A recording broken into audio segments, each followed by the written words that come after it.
Okay, next one, example 3. Okay, here we are given C1, C2 and C3. Okay, there are 3 capacitors. Then ada 3 point, the label A, B and D. Okay, so given that C1 is 2 micro, C2 4 micro and C3 is 9 micro, the applied potential difference between point A, B is 61.5 volt. Okay, so between these 2 point, okay, kita anggap ada satu battery lah di sini, which is 61.5 volt. Okay, calculate first one, the effective capacitance between point A and B. Effective capacitance between A and B, maksudnya semua yang dekat sini lah, which is we want to calculate the total capacitance.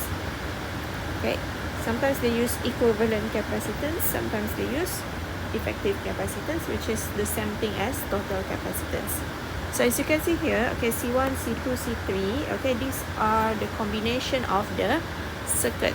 Okay, dia bukan series saja, dia bukan parallel saja, it's a series parallel circuit. So since it is a series parallel circuit, so we need to do it separately. Okay, first kena identify dahululah mana yang series, mana yang parallel. Okay, so usually kita akan tengok dekat part yang paling complicated. Okay, which is kamu nampak ni lah, ni dia berdouble kan, so nampak dekat sini. Okay, they are basically, as you can see, they are actually parallel to each other. How do we know?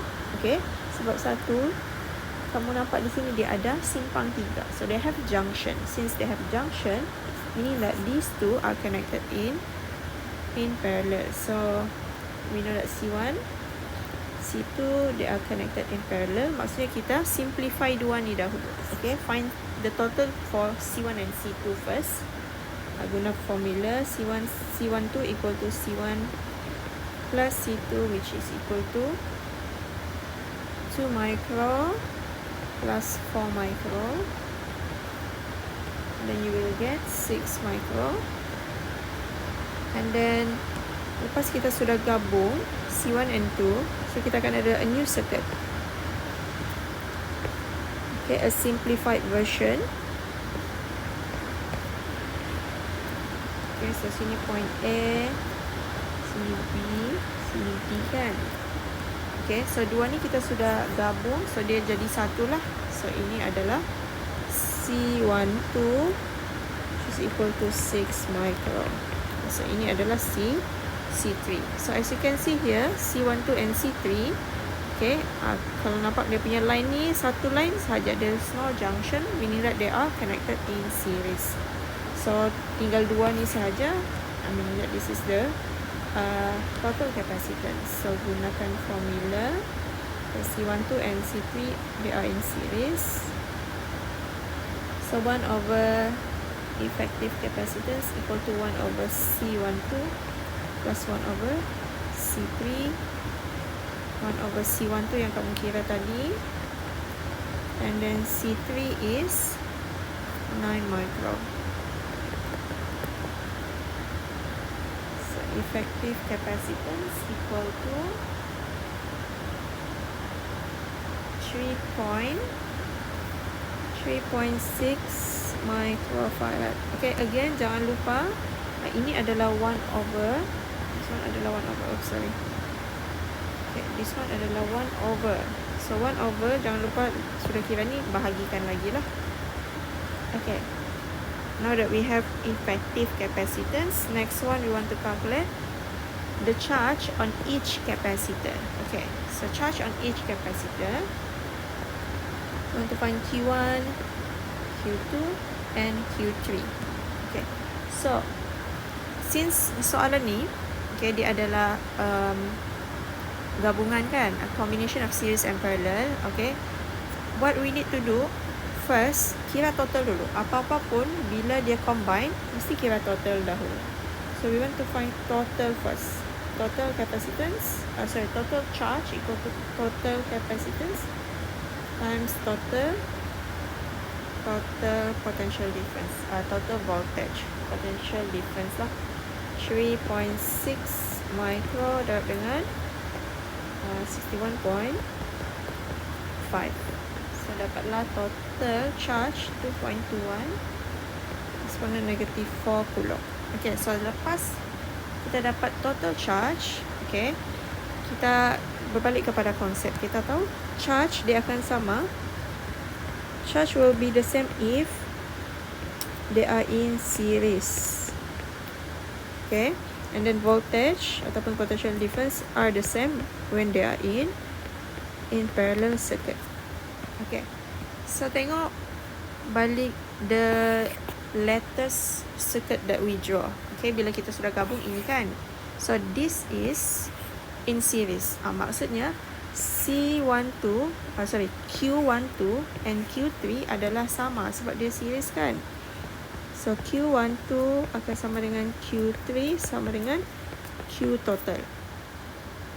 Okay, sebab kita sudah gabung dua ni. Q12 yang sudah bergabung lah, yang sama dengan Q3. So meaning that here we already have the value for Q3 2.21 exponent negative 4 coulomb. Now how do we find Q1 and Q2? Okay, so keluarkan Q1 sama dengan C1 V1, which is also guna formula yang sama untuk kira C2 V2. Okay, so in order to find Q1, kita kena tahu apa V1 and this one apa dia punya V2. Okay, because we know that for parallel, okay, dia punya voltage sama kan. Okay, voltage dia sama. So tengok balik dekat circuit kita yang parallel, which is this one. Okay, circuit yang parallel yang ini saja. Okay, kita fokus kepada ini saja. Maksudnya dekat sini V1 akan sama dengan V2 because they are parallel, right, which is sama dengan V total. Okay, V total ni kena hati-hati. Ini V total yang ini bukan V total yang ini ya. Okay, V total yang ini adalah gabungan 1-2 saja, V12. Okay, kenapa V12? Sebab kalau kita cakap V total ni adalah gabungan untuk semua, tapi kita punya fokus adalah di sini sahaja, right? So it will be V12. So meaning that we need to find V12. How do we find V12? Okay, kita keluarkan lagi formula. Q12 equal to C12 V12. Okay, sebab kita punya aim tadi adalah to find V1 and V2, right? And we know V1 sama dengan V2. Okay, we know that V1 sama dengan V2 sama dengan V12. So daripada sini dapat kira V1 or V2. But we can find V12 using this one because we have Q12, we also have C12. Okay, so daripada mana kita dapat Q12? Daripada sini tadi. Q12 sama dengan Q3 sama dengan Q total, right? So samalah dengan yang ini. Masukkan 2.21 exponent negative 4 C12 pula. Tengok balik di atas C12, which is 6 micro. So dapatlah V12. So V12 equal to 36.8 volt. Okay, so this is 36.8 volt. V1, V2 masukkan di sini, bolehlah kira Q1 and Q2. Okay, so kita kira Q1 dahulu. C1 is, what is value for C1? 2 micro. And then V1 is 36.8. So tekan calculator, kamu akan dapat 7.36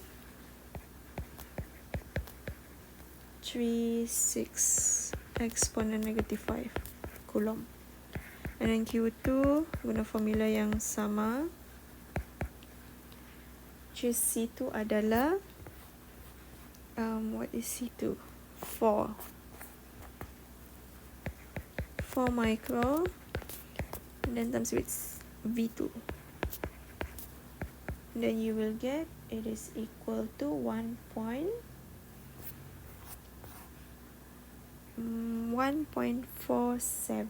exponent negative 4.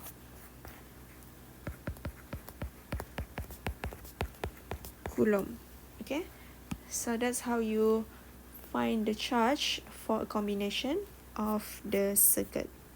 Okay, last one. Okay, last one we want to calculate the potential difference between point A and D. Okay, so A dengan D adalah dekat sini. Daripada A, D. Maksudnya daripada sini sampailah di sinilah. Ini kita mau kira apa voltage ataupun potential difference between A, D. Okay, maksudnya dekat sini kita ada 1, 2 saja. Meaning that we want to find V12. So, tadi kita sudah kira kan V12. Which is we calculate it. Mana sudah tadi? V12 here. Okay, we already calculate the V12. So, just salin semula. V12 equal to 36.8 volt.